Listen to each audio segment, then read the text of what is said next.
One of the greatest assets of a human being is patience.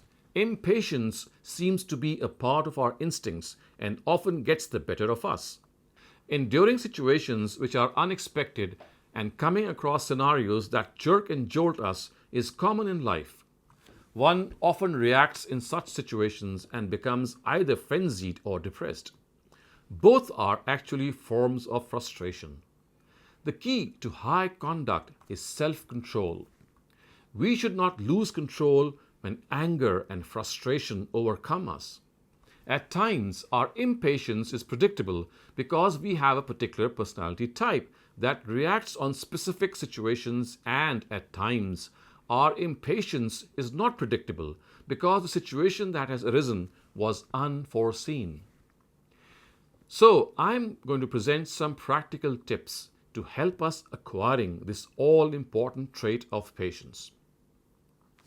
Firstly, we must evaluate the trigger points that make us lose patience. We will often see a pattern. This will help us evaluate our personality and plan beforehand how to react.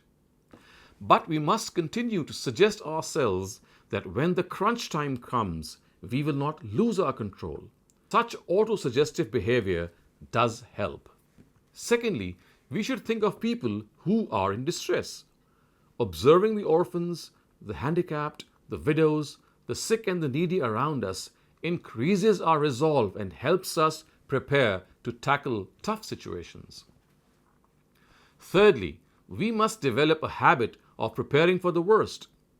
Worst case scenario preparation is something which is instrumental in making us shock proof as far as possible. Fourthly, we must remind ourselves that things take time and materialize only after they have passed through a natural process. Showing impatience on such occasions is like showing dissatisfaction on the scheme of God.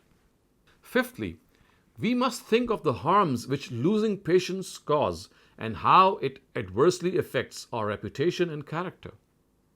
It causes tension and uneasiness among those around us. Our friends start to avoid us. Sixthly, we must read stories of people whose patience and endurance won them the day. We need human examples to inspire us, and if we keep looking for them, we will find plenty. Seventhly, fasting is a worship ritual that instills loads of patience in us if we fast while keeping its essence in mind. Besides the mandatory fasts of Ramadan, we must try to keep some optional fasts each month.